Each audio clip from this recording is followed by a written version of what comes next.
Amados irmãos, mais uma vez vos saúdo com a paz do Senhor. Amém. Nós estamos deveras alegres por poder aprender e compartilhar a palavra de Deus nesses dias.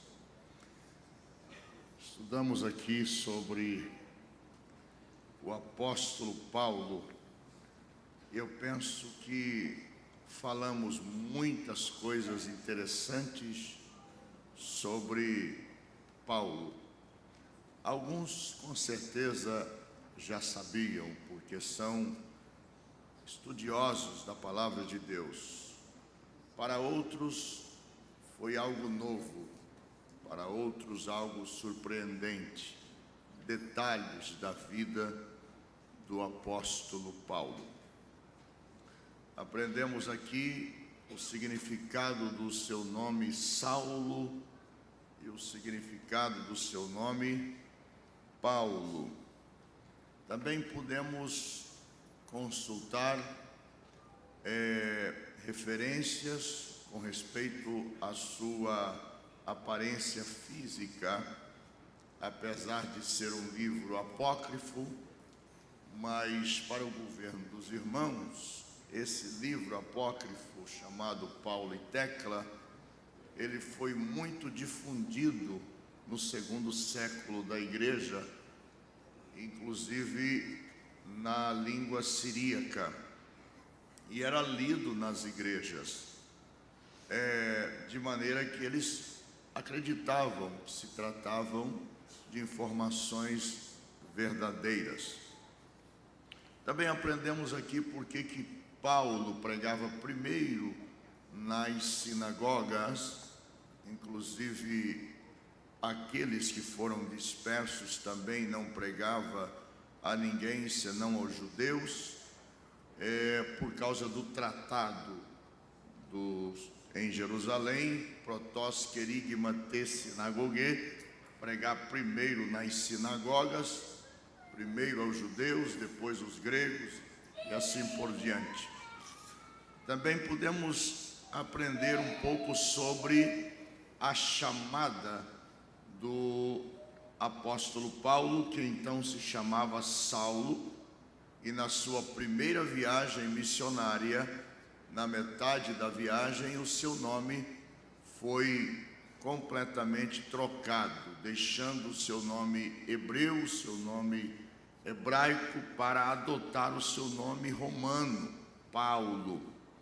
Depois de Pafos, depois do confronto de Saulo com Elimas, o encantador, então a partir daí não se há mais registro do seu nome Saulo, que vem do nome Shaul em hebraico, em homenagem ao benjamita mais ilustre que Israel teve, segundo a tradição judaica, que foi Saul, primeiro rei de Israel, sendo ele também da tribo de Benjamim.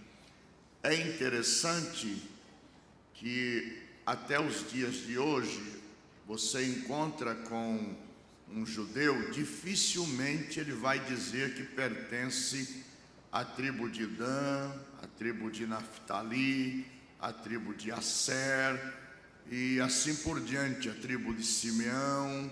Dificilmente eles vão dizer, porque eles têm uma grande dúvida, depois da dispersão do cativeiro assírio, da mistura que houve.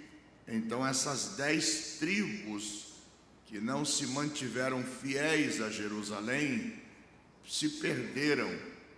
Então nós encontramos judeus que garantem que são da tribo de Judá, porque foram as tribos que permaneceram, da tribo de Levi, porque estavam espalhados por todas as demais tribos, e da tribo de Benjamim, que se manteve fiel a Jerusalém. Interessante que Simeão, se você olhar no mapa, do assentamento das 12 tribos, a tribo de Simeão está bem no meio da tribo de Judá. A tribo de Judá envolve totalmente a tribo de Simeão, e no meio, exatamente no meio, está ali o território de Simeão. E Simeão se aliou às demais tribos da rebelião e se dispersaram. Aqueles que permaneceram no sul, até hoje dá para identificar. Inclusive os próprios judeus têm dificuldade de identificar e até aceitam que sejam chamadas de tribos perdidas. É evidente que Deus sabe onde estão esses descendentes, não é? Porque lá no Apocalipse aparece as 12 tribos, com exceção da tribo de Dan e também da tribo do filho de José, que eu me esqueci o nome, Efraim, porque os dois têm uma referência muito negativa, mas aparece as 12 tribos, incluindo José, incluindo Levi. Dan desaparece. Então Deus sabe onde estão esses remanescentes de cada tribo, mas hoje, e nos dias de Paulo, era difícil localizar. Então Paulo, da tribo de Benjamim. E também nós podemos ver a coragem de Paulo ao enfrentar as primeiras oposições malignas contra a propagação do Evangelho e a sentença dada a Elimas, o encantador, na cidade de Pafos. A conversão do procônsul, podemos ver o que era um procônsul, que era uma província senatorial e uma província imperial. Recapitulando, província senatorial eram 10 províncias comandadas pelo Senado romano. Eram províncias que não precisavam de destacamento militar, porque eram pacíficas. As províncias imperiais eram monitoradas diretamente pelo imperador, porque precisavam de destacamento militar, porque eram violentas. A Judéia era uma província imperial, precisava de guarnição, porque os judeus eram bastante violentos. E agora o apóstolo Paulo terminou a sua primeira viagem missionária, retornando à sua igreja de origem, para trazer um relatório de todo o trabalho que ele fez na província de Chipre, da província da Panfilha, da Psídia, e foi até uma parte da província da Galácia. E ele volta, traz o relatório à igreja de Antioquia da Síria, e então começam a segunda viagem missionária. Os irmãos também se lembram que na primeira viagem missionária, ele foi junto com Barnabé.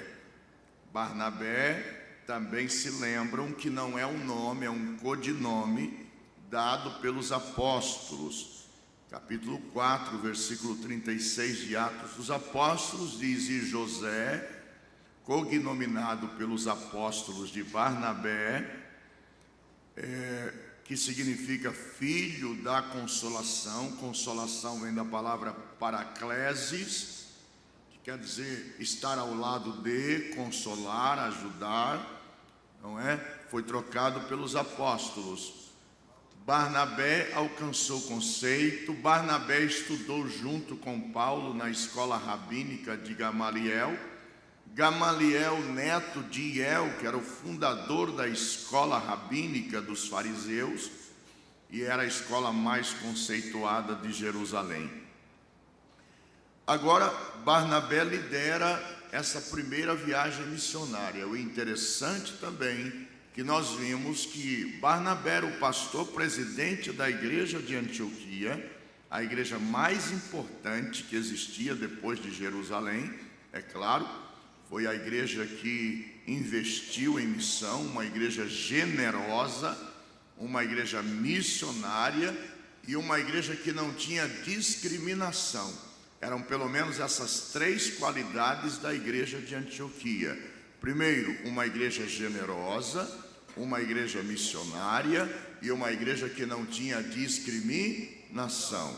A igreja de Antioquia da Síria.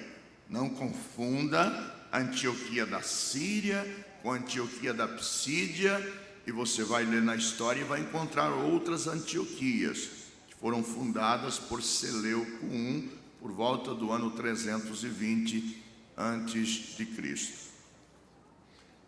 A primeira viagem missionária, então, foi uma direção direta do Espírito Santo. Numa reunião normal, o Espírito Santo bradou no meio da congregação e escolhe 2 missionários. Já vimos esse processo de escolha, como aconteceu, o que significa essa seleção.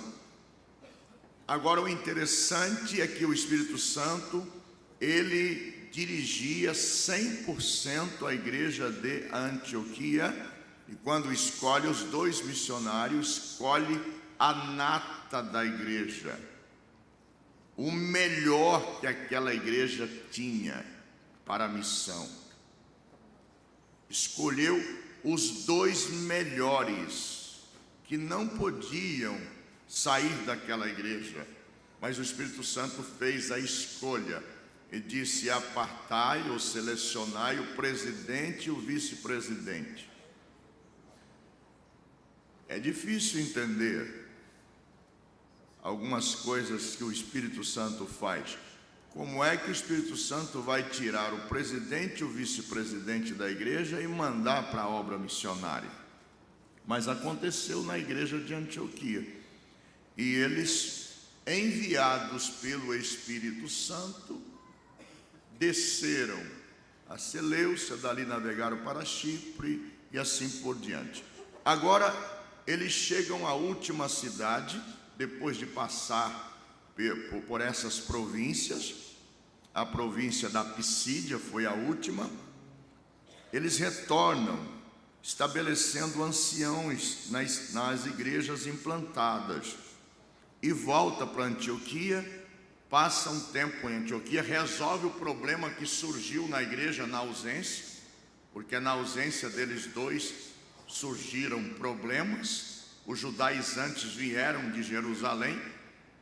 Para o governo dos irmãos que não sabem, apenas para reiterar aos que sabem, judaizantes eram um grupo de fariseus que haviam se convertido ao cristianismo, mas continuavam leais à lei de Moisés.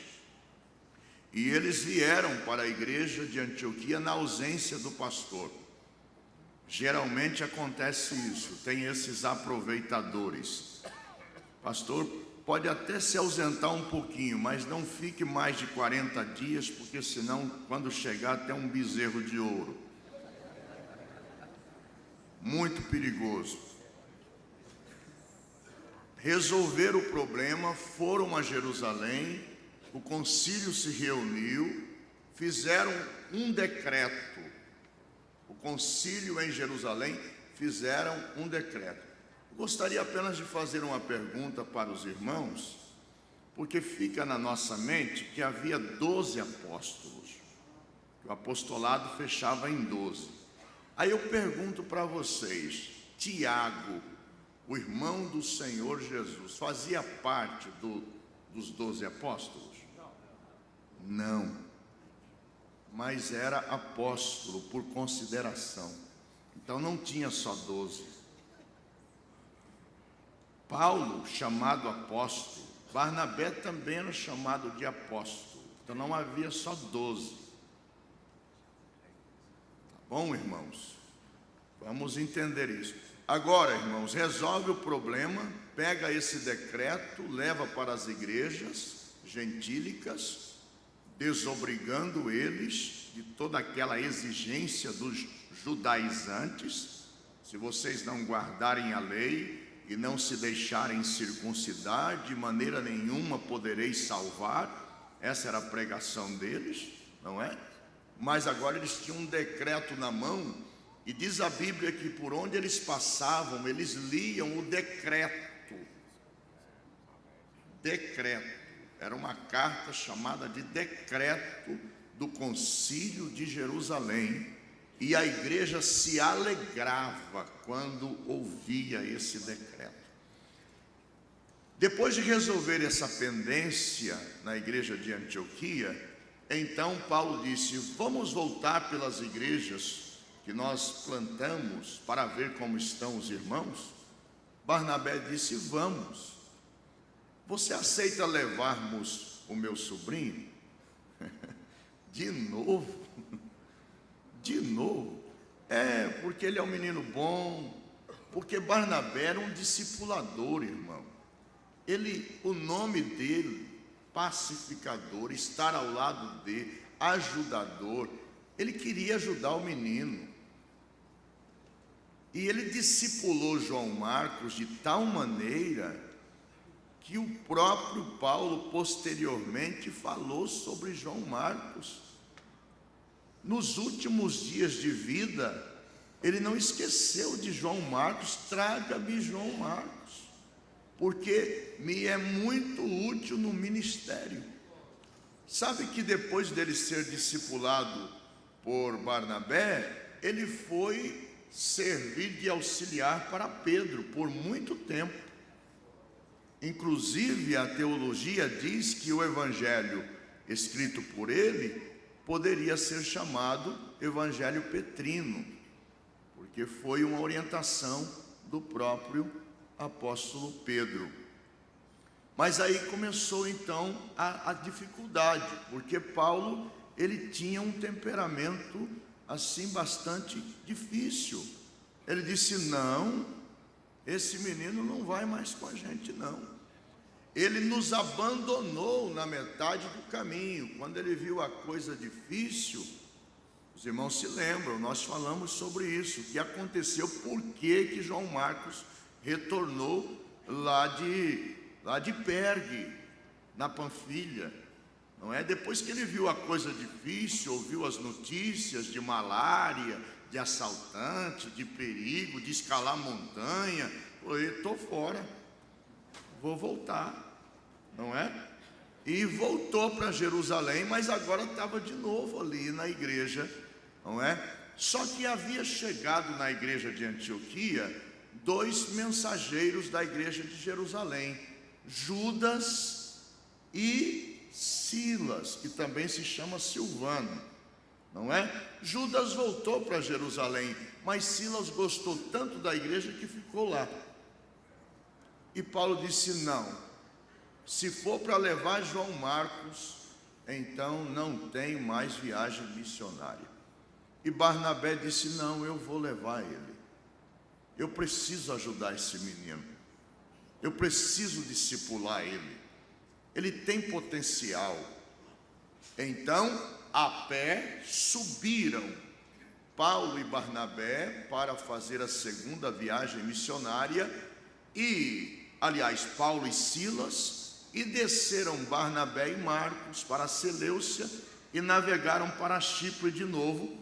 E segundo a tradição, nessa viagem, Barnabé foi apedrejado em Salamina e foi sepultado pelo seu sobrinho Marcos em Salamina. Mas começa a segunda viagem missionária do apóstolo Paulo por volta do ano 50, no final do ano 50. E ele foi para a Cilícia, passou por Tarso e passou pela Galácia, visitou as igrejas que ele havia fundado, não é? E encontrou Timóteo, que então já era um menino crente, porque haviam se convertido na primeira viagem, gostou do menino e disse: eu vou levar ele comigo.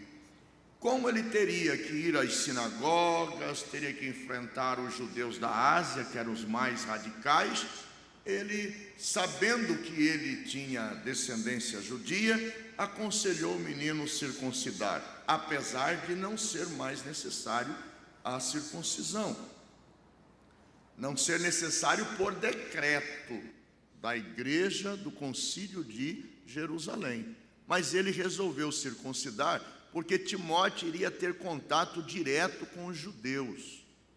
Ele iria evangelizar judeus e seria um menino que estaria tomando conta de igrejas, como ele cuidou da igreja de Tessalônica. Timóteo cuidou da igreja de Bereia. Timóteo cuidou da igreja de Éfeso por muito tempo.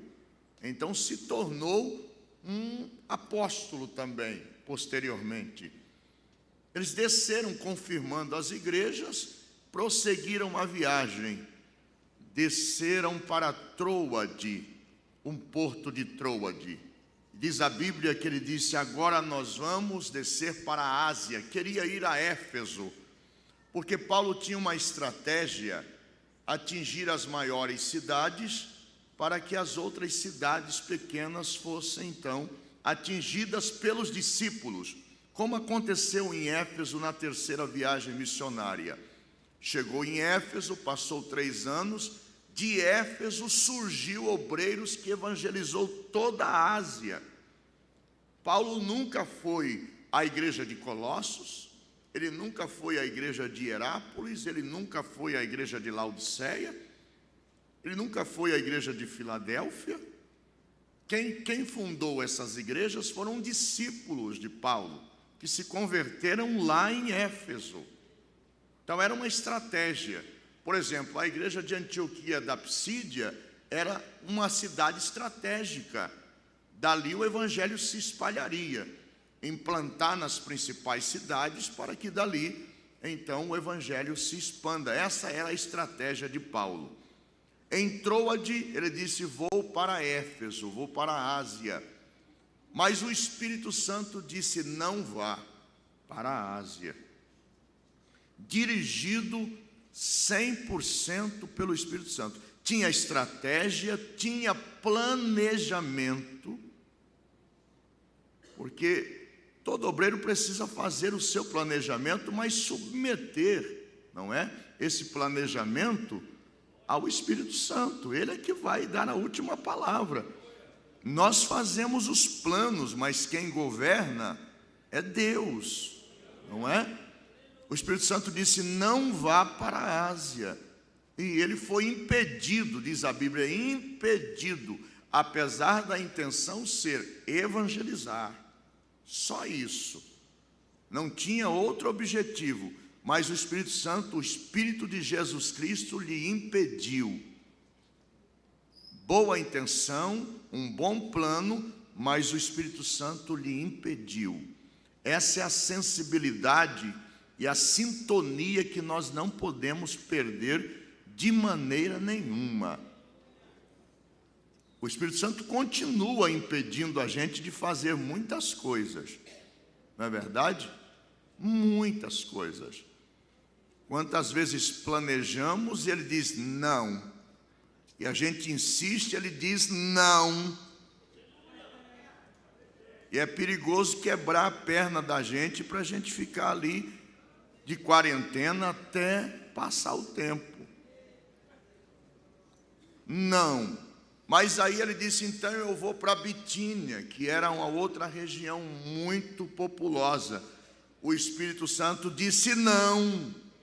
Só que lá em Pergue, aliás, em Pergue, em Troade, no porto de Troade, ele encontrou uma joia preciosíssima. Você sabia que Lucas era de Troade? Que foi ali que ele ganhou Lucas para Jesus? E foi ali que começou, então, o ministério de Lucas junto com Paulo? Foi em Troade. Ele ouviu a palavra.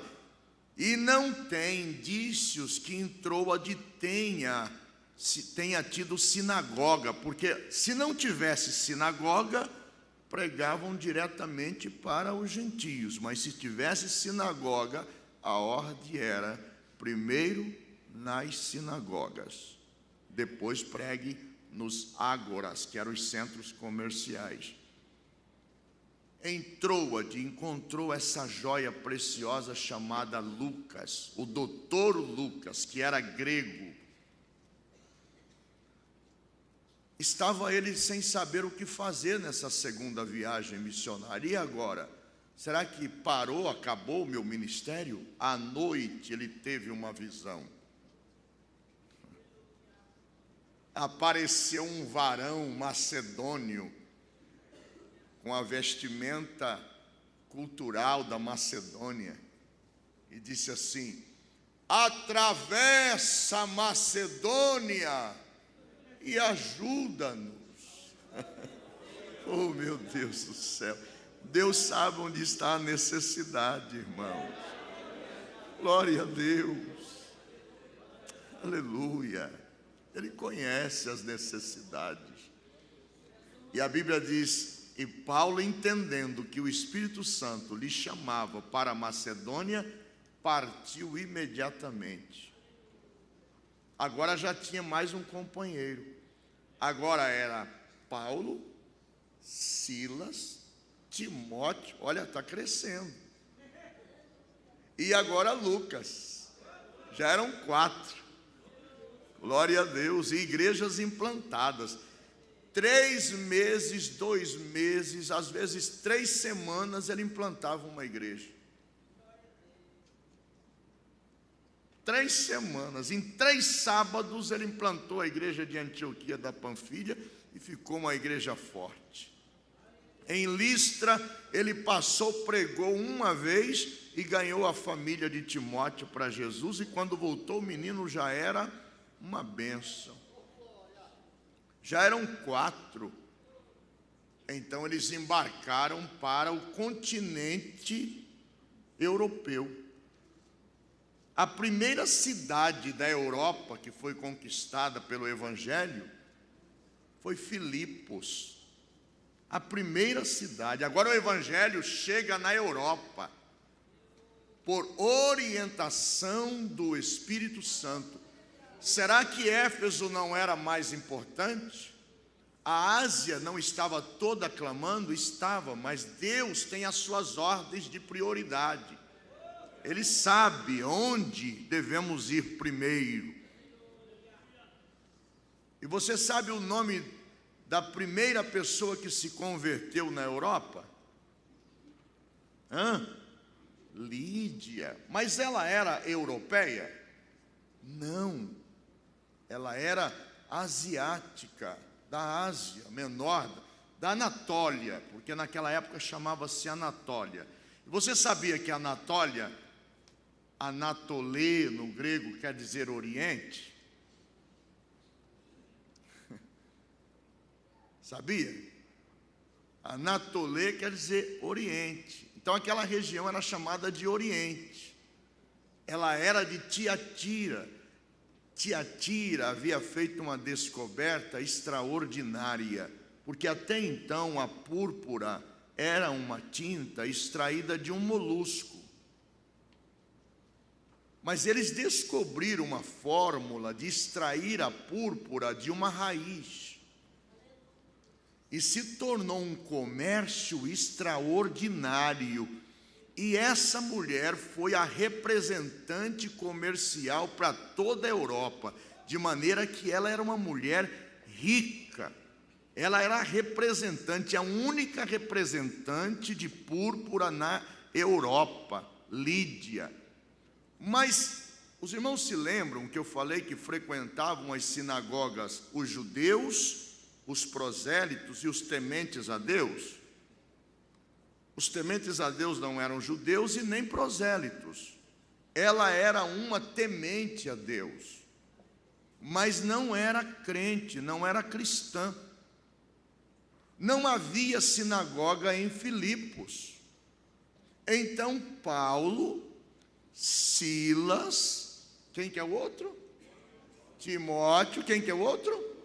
Lucas, 4. saíram para a beira do rio para orar. Estavam em oração e daqui a pouco começaram a conversar sobre as coisas de Deus. E a Lídia, uma mulher comerciante, uma mulher muito esperta, não é? De uma posição social elevada, ela queria saber o que estavam conversando e se aproximou e ouviu o que eles estavam falando a respeito das coisas de Deus e interessou. E se converteu ali na beira do rio. E foi batizada. Aleluia. E ela disse: a minha casa é grande, tem conforto. Vamos para a minha casa. Aleluia. Oh, irmãos, que cuidado maravilhoso. Que tratamento essa irmã não deu para esses servos do Senhor, para os apóstolos e para os demais discípulos, não é? Mas Paulo, em Filipos, teve uma experiência na sua segunda viagem missionária, que culminou com a conversão de mais pessoas. Andando pela rua, havia uma jovem que dava muito lucro para os seus senhores, com as suas adivinhações. Tem muita gente adivinhando por aí, irmão. Tem muita gente adivinhando o número de carteira de identidade, número de placa de carro, não é? Adivinhando, entre aspas, nome e sobrenome. Eu não encontro isso no Evangelho, irmãos. Essa mudança para mim foi surpresa. O espírito de adivinhação. Mas graças a Deus que ainda nós temos homens corajosos como Paulo, que olha dentro da bola do olho e não tem medo de dizer ruiós diabolos, filho do diabo. Não tem medo, não tem dúvida. Glória a Deus.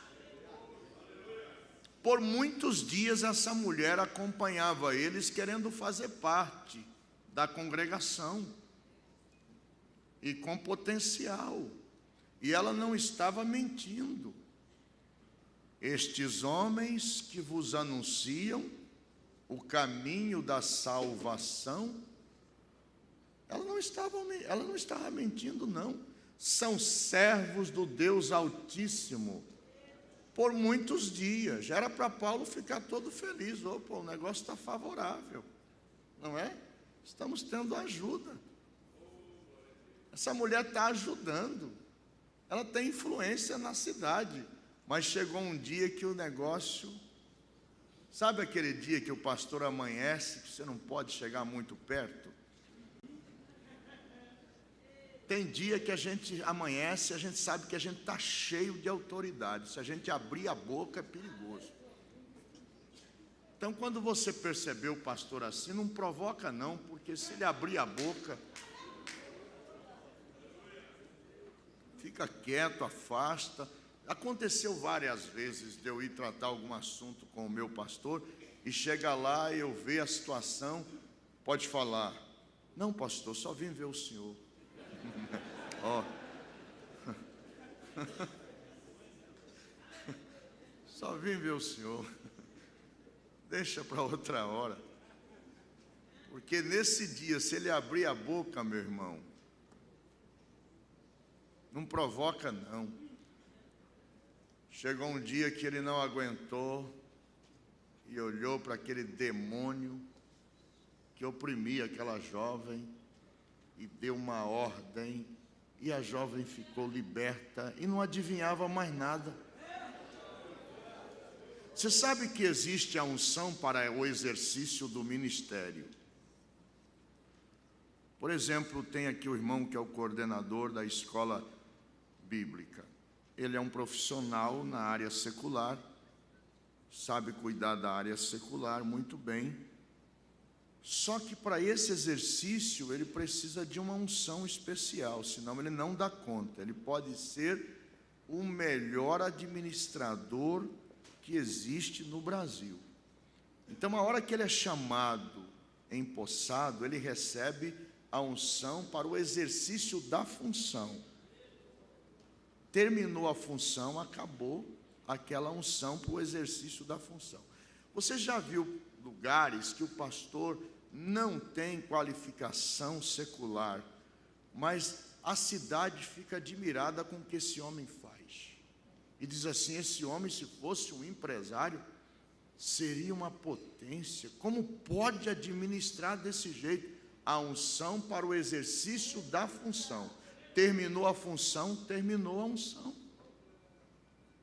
Aquela capacidade toda administrativa é uma unção. Assim também tem a unção satânica.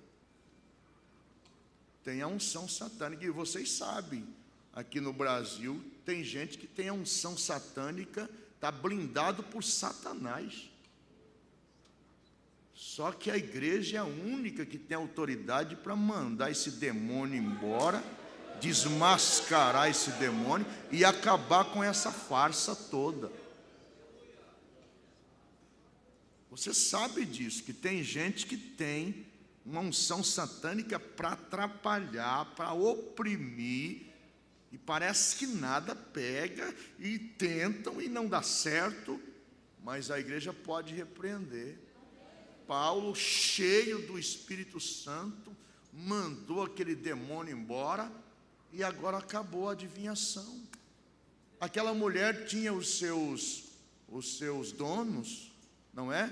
E o lucro ia tudo para eles, e agora não adivinhava mais. Pronto, os seus lucros foram embora, foram até as autoridades, cadeia para Paulo e Silas. Foram açoitados,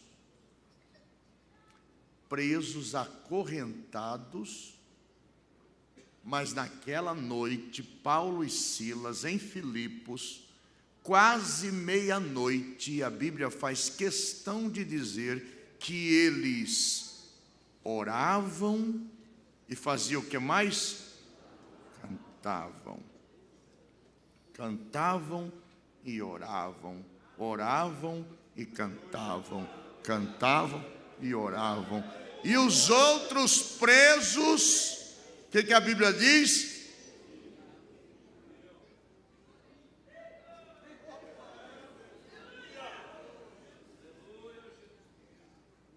Irmãos, você sabia que o louvor faz acontecer terremoto? Você sabia disso? Você sabia que quando nós cantamos, nós liberamos alegria para a nossa alma? As estrelas cantam, irmãos. Glória a Deus.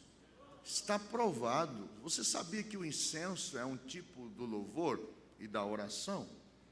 Você sabia que as noivas iam para a porta do templo para se perfumarem no momento da queima do incenso?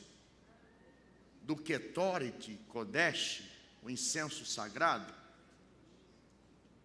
Você sabia que recentemente descobriram numa das cavernas de Qumran um cilindro de pedra com um líquido petrificado, e foram fazer o teste, e quando queimaram com ácido cítrico, esse líquido exalou um cheiro, e naquela região estava havendo um enxame de insetos, e eles já haviam tentado destruir aqueles insetos, e os insetos não se afastavam. E você sabia que na hora que eles queimaram para fazer o teste, o que era aquilo? Era exatamente o Ketoret, o incenso sagrado. Exalou de tal maneira que eles perceberam os insetos desaparecerem da região. Isso está na arqueologia. Isso está em documentos oficiais. Foi recente isso. Deus preservou uma amostra da família dos Abitínias, porque havia uma família que cuidava do incenso e não passava composição para ninguém. Deus preservou uma amostra, até hoje está aí. Quando queimaram e foram fazer o teste, era justamente a composição do incenso sagrado. E incenso significa louvor e adoração. Você sabia que cantar espanta inseto? Você sabia que orar espanta inseto? Você sabia? Você sabia que diariamente morriam centenas de animais e o sangue era jogado no pé do altar do holocausto e aquilo borbulhava? E eu ficava pensando, meu Deus, que mau cheiro, que carniça! Eu não sabia como fazer para administrar. E o sacerdote ali, com aquele sangue, lavava o rosto, as mãos, para entrar no santuário. Mas por que é que não tinha mau cheiro? Porque de manhã queimavam 250 gramas de incenso, à tarde queimavam 250 gramas de incenso, e não ficava uma mosca. Você sabia que a mosca é um dos deuses do Egito? Cantavam e oravam, incenso, incenso, incenso, incenso, incenso, incenso, incenso, incenso. Canta, irmão.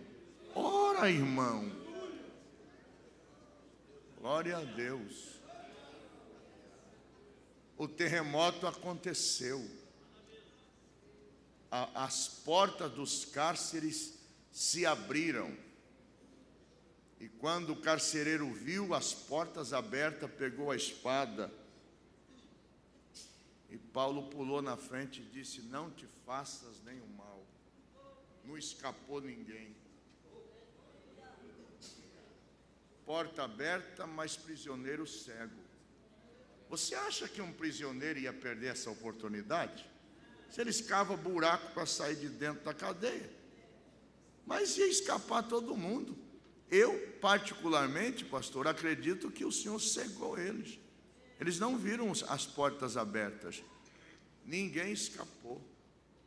Aí o carcereiro usou um termo grego, sozo. O que hei de fazer para que seja salvo? Porque tem dois termos, sotério e sozo. Sozo é um livramento. O que ele queria é ser livre da morte. E aí Paulo disse: crê no Senhor Jesus Cristo. Meu Deus do céu. Quem canta sempre tem uma mensagem de Deus. Lombo dilacerado, carne moída pelos chicotes, e serás salvo tu e a tua casa. Agora, o carcereiro deixou desguarnecida a cadeia, levou ele para casa, acordou a família ouviu o evangelho, fizeram uma janta especial para os dois, lavaram todos aqueles vergões e trouxeram ele de volta para a cadeia. Glória a Deus. No outro dia chegou a ordem: manda os homens sair. E Paulo disse: não é bem assim não. Nós não vamos sair daqui não. Nós somos romanos. Como é que vocês vão açoitando um romano assim? Esperou a hora certa. Ele podia ter dado: epa, sou romano.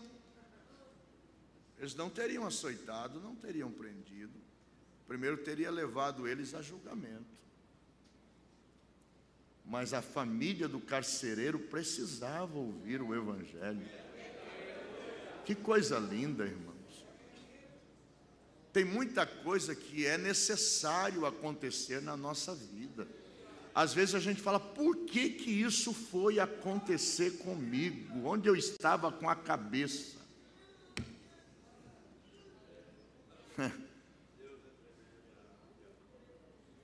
Meu Deus, lembra que era necessário Jesus passar por Samaria? Ele tinha outras alternativas. Mas a Samaria às vezes é necessário. Glória a Deus.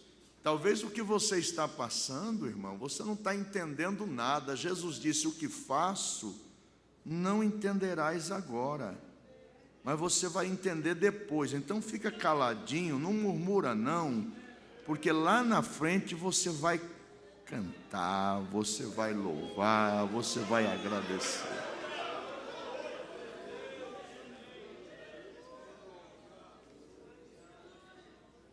Que maravilha, né, irmãos? Que maravilha. A Europa estava encontrando com a palavra. E aí rogaram ele para sair da cidade. Mas ele deixou Lucas lá, recém-convertido. O doutor Lucas ficou em Filipos, pastoreando a igreja de Filipos, recém-nascida, com mais mulheres do que homens, porque na Macedônia as mulheres tinham um conceito muito alto, eram comerciantes, elas eram nobres, elas tinham voz, era a maioria na Macedônia. E a igreja cresceu com... E tem um detalhe, irmãos, Paulo, pelo que tudo indica, saiu dali com o bolso cheio de dinheiro. A igreja de Filipos, uma igreja que sustentou financeiramente o ministério de Paulo, mandava ofertas, mandava. Você sabe que Epáfras, foi pastor depois da igreja de Filipos, na prisão de Paulo em Roma, ele já era o pastor da igreja de Filipos. Foi ele que foi levar as ofertas para ele lá na prisão. Dali ele desceu para a cidade que ele queria, Tessalônica ou Tessalonique, uma das maiores cidades, capital da Macedônia, na província da Macedônia. E lá tinha sinagoga. E ele começou na sinagoga e daqui a pouco os judeus levantaram contra ele de tal maneira que eles queriam matá-lo. Quando procuraram Paulo, Silas e Timóteo, alguém disse: eles estão hospedados na casa do novo convertido, chamado Jason. Jason era um ilustre da cidade de Tessalônica, um homem ilustre e de posse, financeiramente bem sucedido. E chegando, não encontraram, levaram Jason, e Jason pagou uma fiança. Essa fiança era a garantia de que Paulo nunca mais voltaria a Tessalônica. Se você ler o capítulo 2 e 18 da primeira carta de aos Tessalonicenses, Paulo fala do desejo que ele teve de voltar a Tessalônica e nunca mais pôde voltar a Tessalônica. Satanás sempre o impedia. Paulo não voltou mais a Tessalônica. Vamos conferir aqui se é a primeira ou a segunda carta aos Tessalonicenses. Aliás, só aproveitando o gancho da palavra, alguém pode ler, por favor?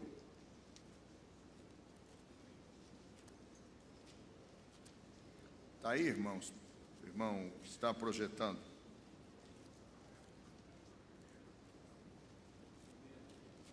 Primeiro, 2,18, é isso?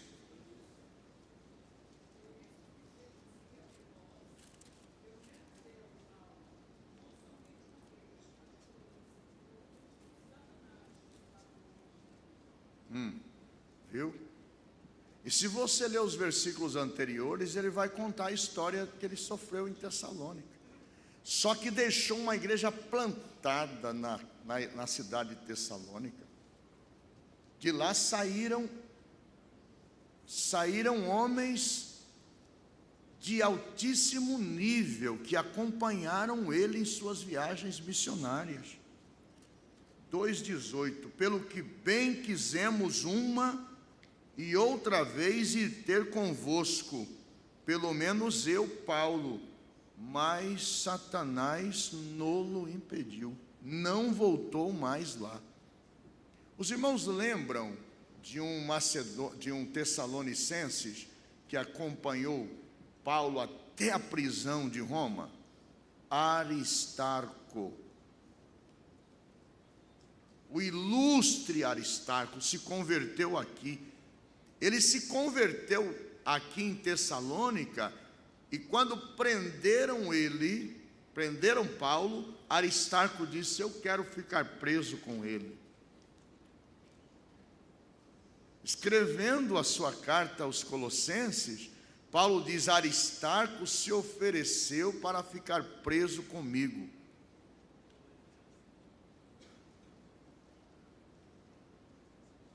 Que coisa linda. Vejam Lucas, irmãos, convertido. Lucas, médico. Ser médico na época era uma posição de destaque. Não eram pouquíssimos médicos. Então, ser um médico era uma posição social extraordinária. Certamente ele entrou de o seu consultório, atendia toda a elite da cidade, certamente tinha uma casa confortável, largou tudo para sofrer no ministério junto com Paulo. Converteu mesmo. Converteu.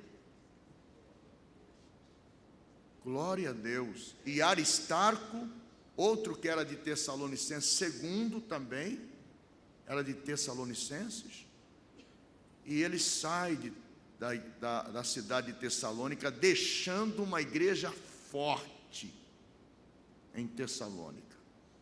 3 semanas fundou a igreja, 3 semanas, e ali deixou Timóteo cuidando da igreja, e desceu e foi para uma cidade que eu estava olhando ontem. Eu lembrei muito dessa cidade enquanto eu olhava a igreja aqui, pastor.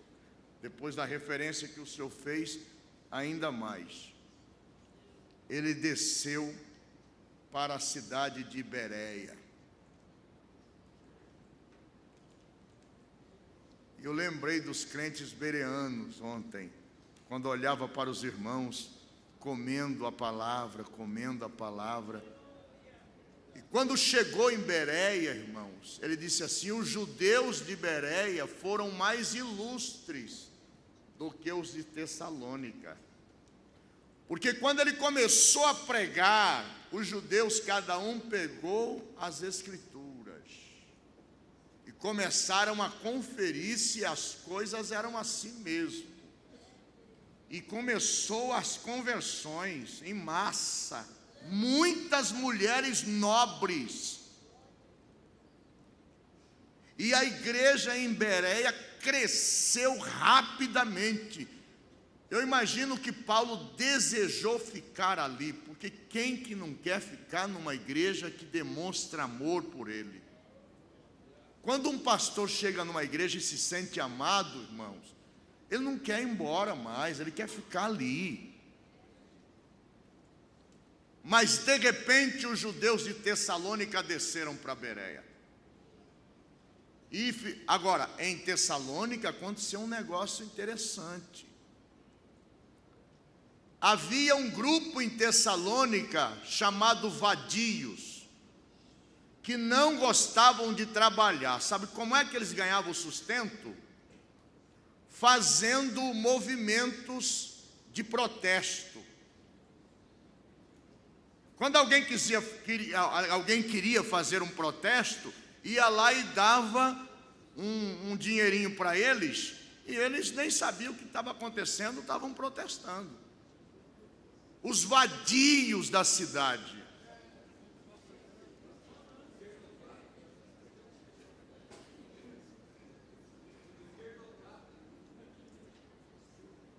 Em Tessalônica. Por isso que Paulo, quando escreve aos Tessalonicenses, ele diz: quem não quiser trabalhar, porque era muita gente que vivia só assim. Chegava ali, estava aquele monte de vadio. Nós temos aí um protesto para fazer. Quanto é que vão dar? Vamos dar aí uns R$100 para cada um. Está pronto, está feito. Não quero nem saber o que é. Nós vamos gritar qual que é a bandeira. Vamos fazer o barulho. Isso em Tessalônica, os vadios. Será que parece com os nossos dias?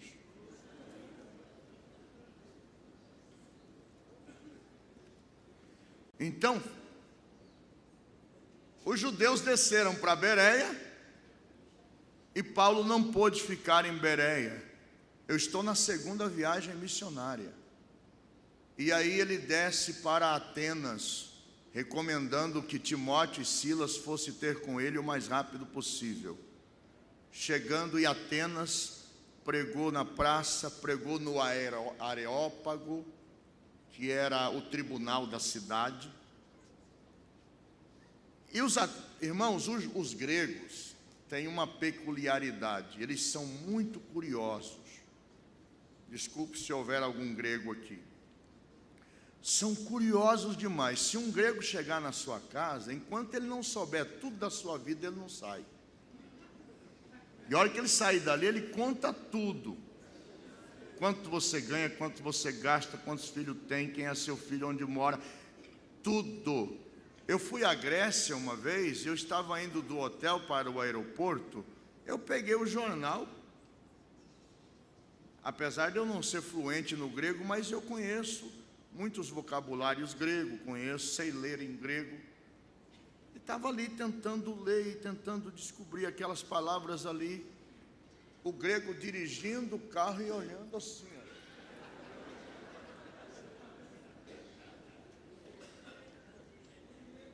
Eu tenho um companheiro que foi missionário na Grécia, que ficou comigo um tempo lá, mas foi difícil tirar esse negócio dele. Ele pegou isso de tal maneira de curiosidade, que é triste uma pessoa curiosa, irmão. Ele encosta só para poder conseguir matéria. Foi difícil. Ele ia num lugar, ele voltava contando tudo daquele lugar. Eu falei, hein? Você é curioso demais, meu amigo. Você, pelo amor de Deus, pare com isso. Isso não é coisa de obreiro, não. Vai, irmão, não pergunte nada, volte sem saber. Quanto menos você souber, melhor para você. Você se compromete menos.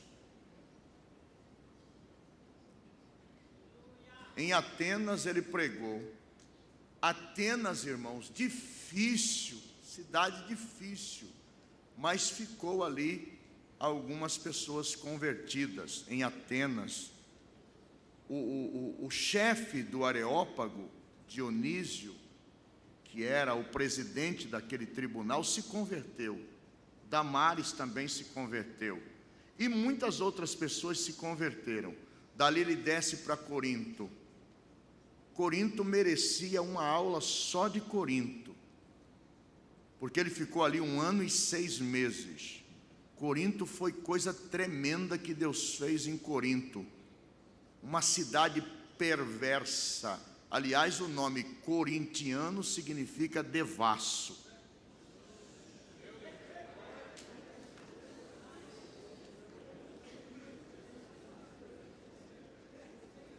Havia um Acro Corinto, um monte onde havia um templo de Afrodite, que tinha 1000 prostitutas, 1000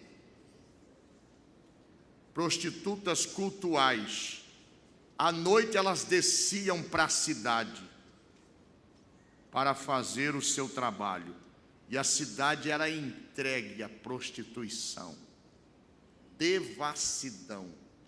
Corintianizar significa se mundanizar. E Paulo teve que enfrentar isso. E Paulo ganhou para Jesus muita gente ilustre em Corinto. Ficou 1 ano e meio em Corinto, plantou uma igreja. O irmão Apolo foi lá e deu uma rajada de mensagem pentecostal. Se tornou uma igreja forte do ministério de Paulo. Merecia aqui, porque tem muita história bonita em Corinto, dos acontecimentos. De Corinto, então, Paulo tentou voltar para Jerusalém, mas sabia das ciladas, e ele então faz um outro trajeto até chegar em Jerusalém. Termina a segunda viagem missionária de Paulo. Ontem nós vimos a soma do nosso professor Iris ali, que eles caminharam 9.000 e poucos quilômetros a pé ou de embarcação comercial. Não era embarcação de passageiro, não. Comercial. Começa a terceira viagem missionária, agora não tem mais Silas, não é? Agora ele começa a terceira viagem missionária por Antioquia, tudo começando de Antioquia, a igreja mãe, a igreja que enviou, sozinho. Mas quando ele volta da terceira viagem missionária, e eu vou terminar, o nosso tempo já está quase uns 30 minutos, eu vou caminhar para o encerramento aqui que eu quero chegar. Eu vou pedir os irmãos lá da mídia, está tudo ok aí para aquele slide, irmãos? Por favor, os irmãos da mídia me avisem, tá? Ontem eu mandei por e-mail, isso. Daqui a pouco eu peço para vocês jogarem aí, isso aí, em cima. Porque é a nossa última aula, irmãos, por isso que eu estou correndo aqui para ver se eu resumo, tá bom? Para a gente chegar aqui. Capítulo 21 de Atos dos Apóstolos. Final da terceira viagem missionária. Há uma pergunta aqui que eu gostaria de fazer, certamente alguém aqui sabe me informar com precisão. Eu já perguntei isso, pastor Gabi, para o pastor Juan Carlos, que é lá da Espanha, que ele está lá, e para outros pastores da Espanha que eu conheço, mas ninguém sabe me informar. Paulo foi à Espanha ou não foi?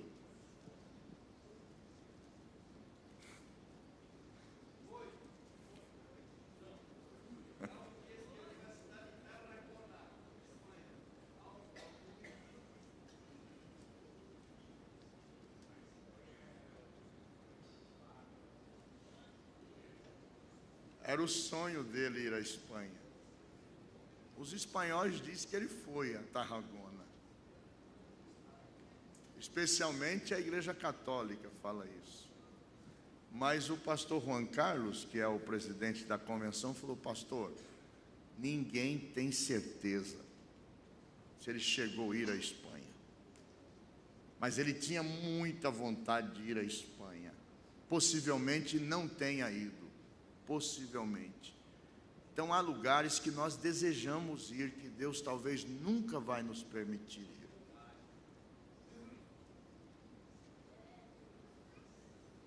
Desejar não é pecado, mas fiquemos na orientação do Espírito Santo. Apenas o Senhor Jesus disse: Paulo, te importa ir a Roma? E ele foi a Roma. Não foi ele que fundou a igreja de Roma, irmãos, mas ele foi a Roma e encontrou lá uma igreja funcionando. Bom, capítulo 21.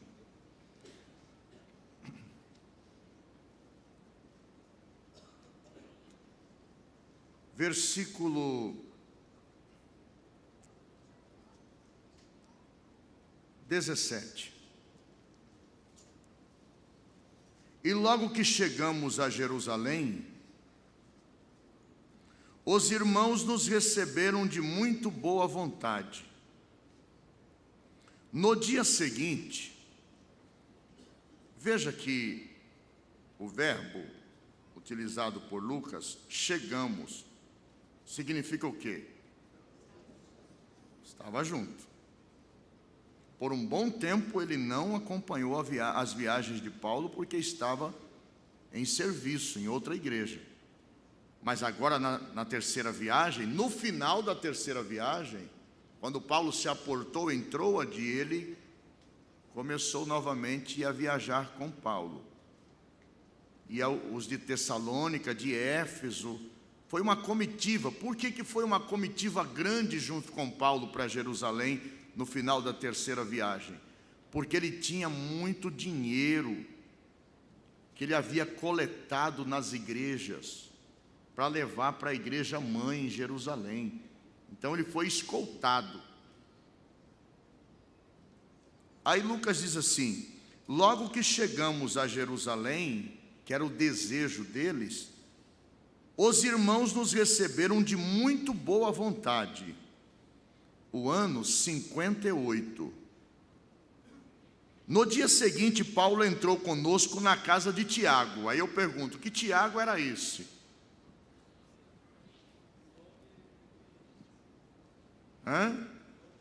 O irmão do Senhor. O irmão do Senhor. Porque os outros Tiagos já não estavam mais vivos. Tiago, irmão do Senhor, que por consideração se tornou pastor da igreja em Jerusalém. E todos os anciãos vieram ali, para aquela reunião. E havendo-os saudado, contou-lhes minuciosamente o que por seu ministério Deus fizera entre os gentios. E ouvindo-o eles, glorificaram ao Senhor e disseram-lhe. Agora preste muita atenção nisso aqui. Paulo não estava numa reunião com sacerdotes judeus, não. Ele não estava numa reunião de sinédrio. Não eram judeus de religião, eram os anciãos da igreja e os apóstolos. Vê se você consegue entender isso aqui. Olha só, bem vês, olha o que os anciãos dizem. Isso aqui é forte, irmãos. Isso aqui é muito forte. Bem vês, irmãos, quantos milhares. Paulo não estava falando dos judeus que haviam se convertido, estava falando dos gentios que haviam se convertido, e eles torceram o assunto.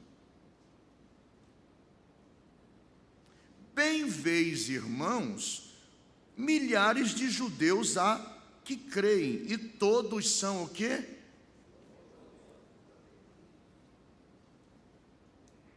Zelosos da lei. O homem chega com uma oferta, irmãos, para a igreja, sofreu para trazer essa oferta, alegre, com um relatório de milhares de almas, de igrejas implantadas, e eles se reuniram, já querendo, de alguma maneira, demovê-lo da sua forma e do seu ministério. Eles já haviam se concordado que Paulo era o apóstolo dos gentios, isso os próprios apóstolos. Mas agora, perceba aqui, bem vês, irmãos, quantos milhares de judeus há que creem, e todos os judeus que creem são zelosos da lei. É aquilo que eu disse para os irmãos sobre a interpretação do Midrash, ou lei ou Messias. Nunca lei mais Messias ou Messias mais lei. Mas mesmo esses anciãos achavam que devia se converter, sendo judeu, continuar sendo zeloso da lei, dos preceitos. Versículo 21. Já acerca de ti, foram informados que ensinas todos os judeus que estão entre os gentios a apartarem-se de Moisés, dizendo que não devem circuncidar os filhos, nem andar segundo e conforme a lei. Você anda pregando isso, que não deve circuncidar e que não deve andar conforme a lei. E o negócio está feio para você aqui.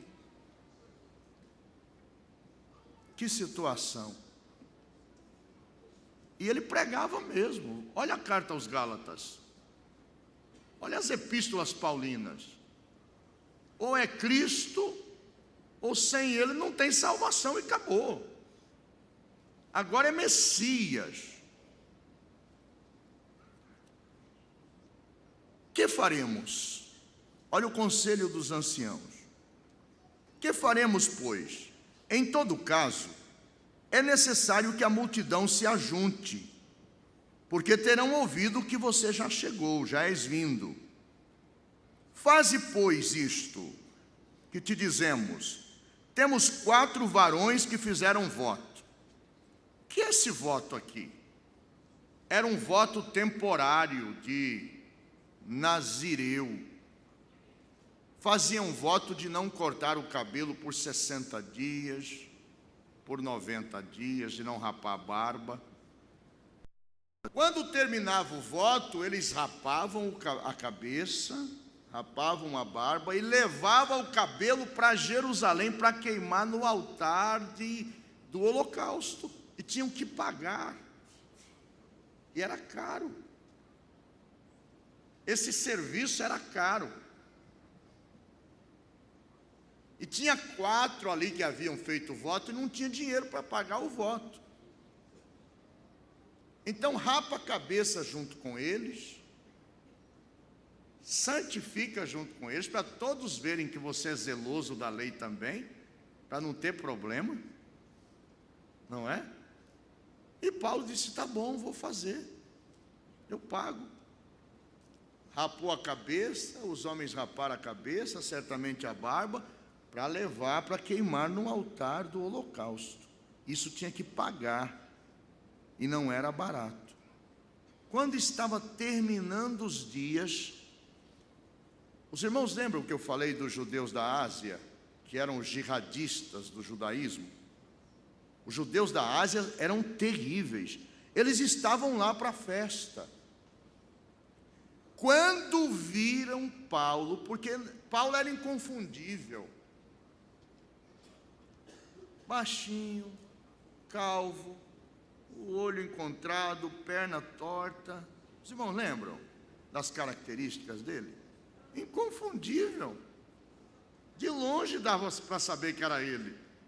Esses judeus da Ásia, quando viram Paulo ali no recinto dos judeus, começaram a gritar, acudir, acudir, acudir, acudir. E o povo falou, meu Deus, o que está acontecendo? Esse homem tem transtornado o mundo todo, está aqui no nosso meio, e introduziu no templo os gregos. Abra aí, irmão, para mim, por favor, essa parte aí, que eu gostaria só de fazer aqui uma observação.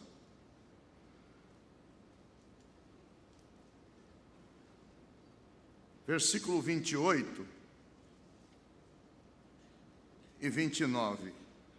Clamando, varões israelitas,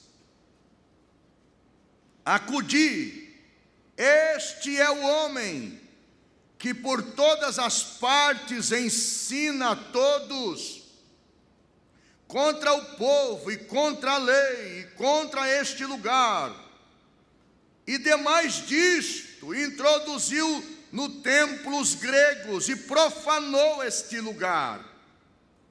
Versículo 29, porque tinham visto Trófimo, que era de Éfeso, o qual pensavam que Paulo o havia introduzido no templo. Passe aí o próximo slide, por favor. Essa é uma maquete do templo. Se tem condições de aumentar? Às vezes tem um dispositivo aí que dá para aumentar.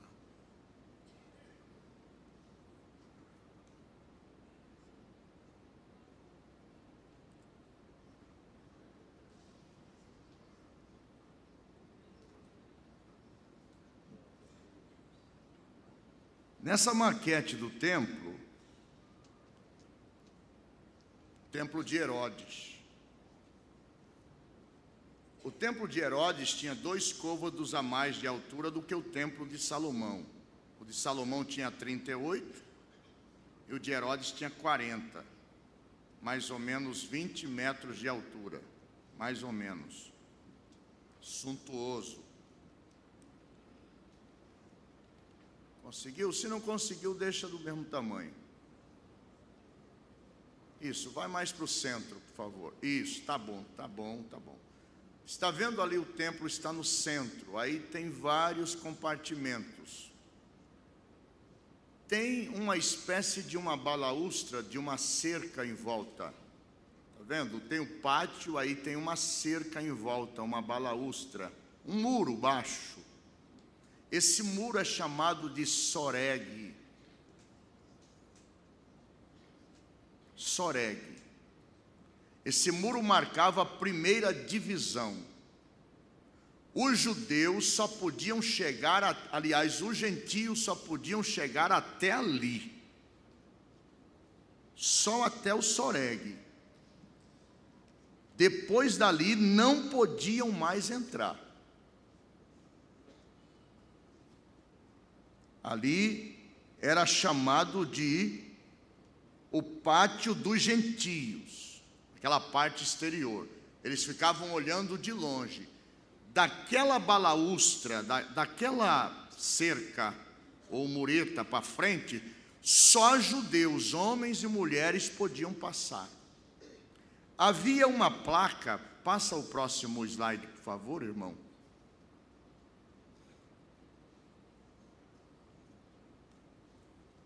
Havia uma placa, irmãos, escrita em grego. Por favor, próximo. Que estava em toda a extensão dessa mureta.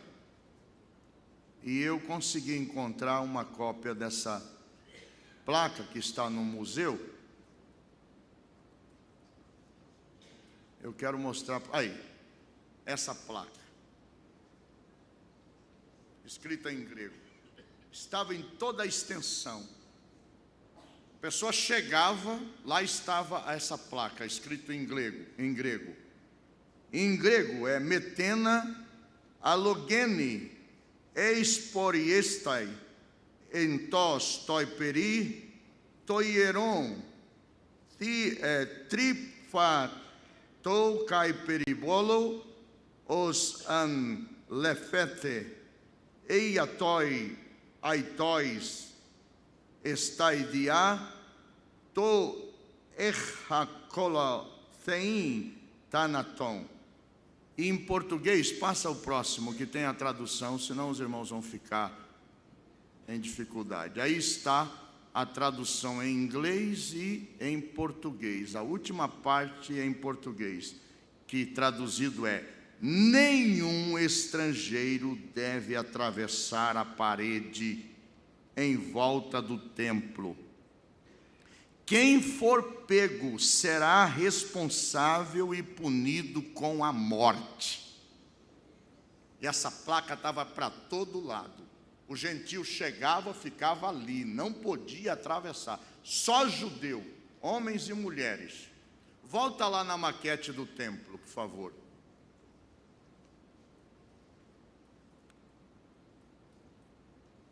Atravessando a mureta, judeus e mulheres e homens podiam entrar, mas só que quando atravessava a mureta, tinha uma escada de 3,40 metros de altura.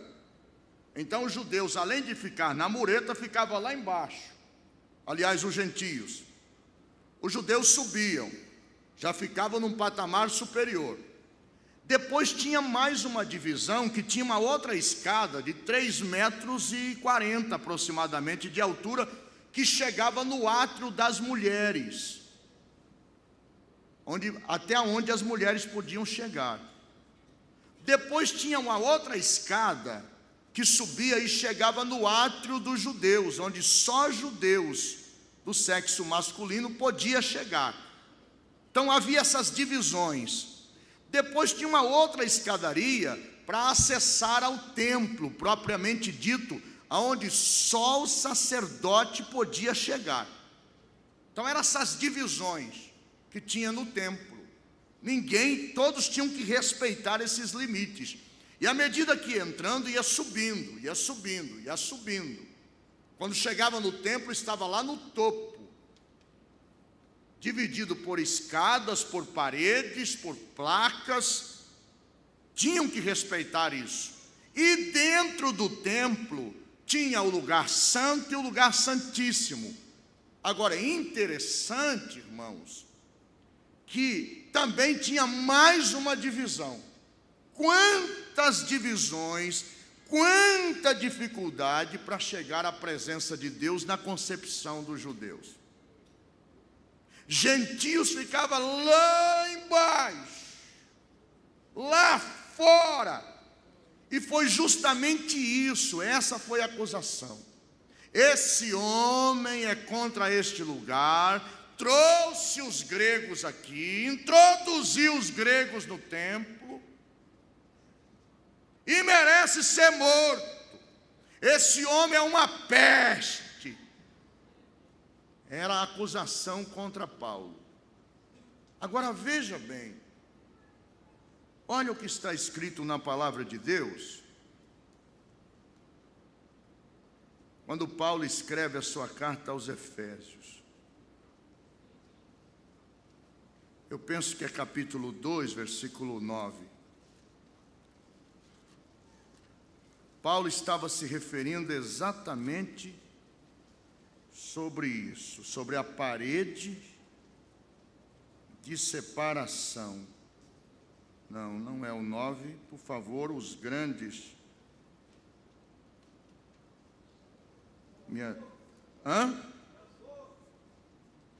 2:12, pode ler? Leia aí, se você encontrou, por favor. Porque Ele é a nossa paz. Correto.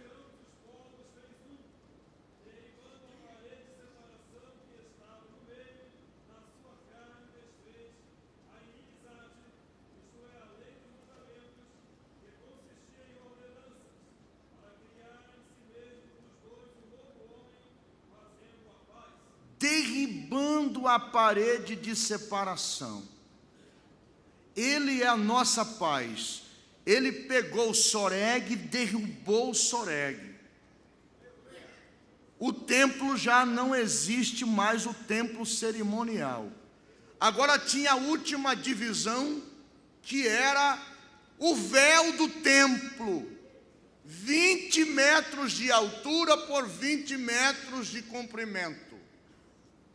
Mas não era uma cortinazinha qualquer, não. 12 centímetros de espessura, a largura de um punho, trançado em todos os ângulos. Era um manto. Joséfo diz que 2 cavalos puxando não rasgava. De tão forte que era esse véu, chamado véu do templo, que separava o santuário e dizia que lá dentro estava a presença de Deus, quando na verdade a arca já não estava mais lá. Já não havia arca mais lá dentro. Não havia nada. Eles entravam ali fazendo de conta, porque não tinha mais nada para fazer lá dentro. A arca personificada veio. O único que podia entrar ali era a própria arca. Jesus é a arca personificada. Ele veio, a arca andou no meio do povo. E quando ele mandou escrever a carta para a igreja de Éfeso, ele diz: diga para a igreja de Éfeso que a arca verdadeira, a arca personificada, caminha no meio da igreja. Então a gente não precisa desse material que eles utilizam para entrar na igreja, colocar em cima do púlpito, fazer cerimônias com objetos do judaísmo, porque nós temos a própria arca no nosso meio. Glória a Deus. Ele derrubou o soreg. Cristo é a nossa paz. Derrubou as paredes de separação. Agora, interessante é o que registra o apóstolo João no momento do seu martírio, no momento da crucificação de Jesus. João diz que Jesus deu um brado e disse assim: tetelestai. Essa palavra tetelestai, traduzida para consumado, ela é muito forte. Quando ele disse, Tetelestai, o véu do templo, irmãos, isso não é figurado, por favor, isso foi literal. O véu do templo rasgou mesmo, 10 centímetros, a grossura de um punho, uma lona que não rasgava ninguém, 2 cavalos puxando, não rasgava. Quando ele deu o brado dizendo, Tetelestai, ele pegou o véu do templo e fez assim, ó.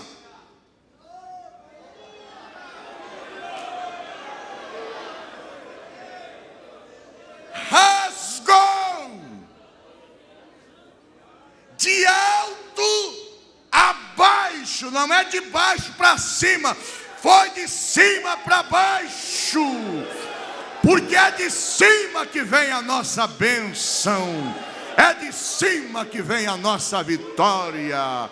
Oh meu Deus, você não entendeu. Tetelestai significa entra, entra, entra, derruba essa parede, joga fora essas placas, tira esse véu, pode entrar, entra, entra. Oh, glória seja dada ao nome do Senhor Jesus.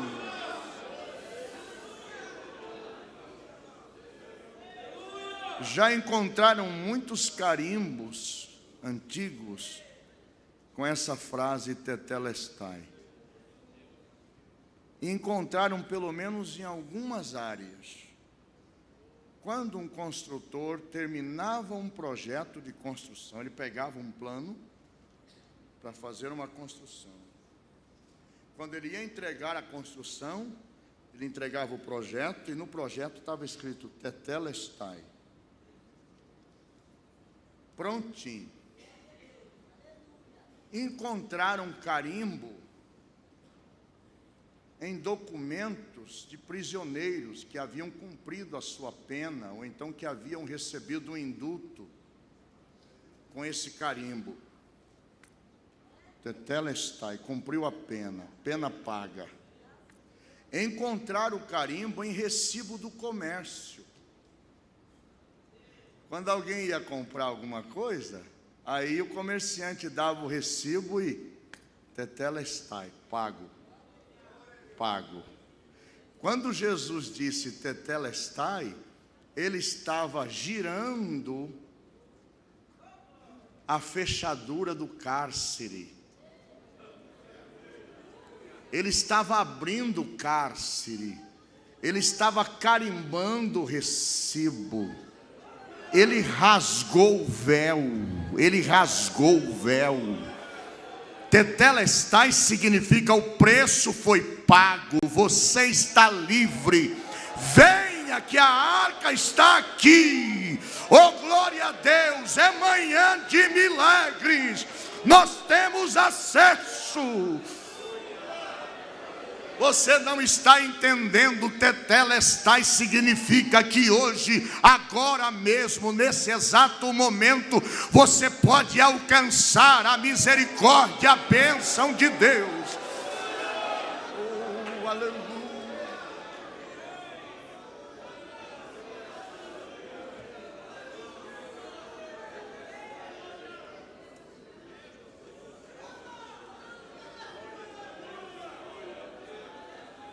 Eu não vou entrar no mérito, mas você já observou o templo de Ezequiel? Dê uma observadazinha depois com cuidado. O templo de Ezequiel, o templo do milênio. Se você não observou, observe. Queridos, quero agradecer. Pastor Wagner, muito obrigado. Estou muito feliz de estar aqui. É um presente de Deus estar com o Senhor.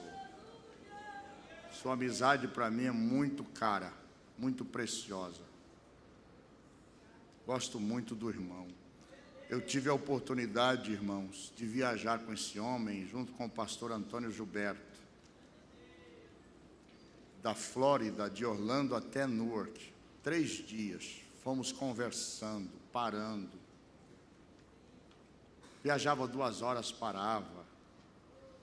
Pastor Antônio Gilberto dá uma voltinha nos hortos, sentia a fragrância da floresta. Viajava mais um pouquinho, parava e conversava. Foi muito gostoso, ficou marcado. Interessante que cada cidade que a gente passava, o pastor Antônio Gilberto contava a história daquela cidade. Eu falei, não é possível. Essa cidade aqui, aí contava a história da cidade. Eu falei, não é possível, está tudo nessa cabeça aí. Irmãos, vamos orar por ele. Quem sabe no próximo ano, é tão gostoso estar junto com ele, né, pastor? É uma riqueza, ele é o meu amigo, sempre me ligam, eu ligo para ele, irmã Yolanda. Me ajudou muito lá na igreja, me ajudou muito. É um consultor teológico que hoje, os irmãos sabem, com 90 anos de idade, já está sem muitas condições. Mas Deus pode renovar as forças do nosso patriarca. Muito obrigado, coordenação. Muito obrigado, igreja. Muito obrigado, irmãos, por tudo. Obrigado de coração.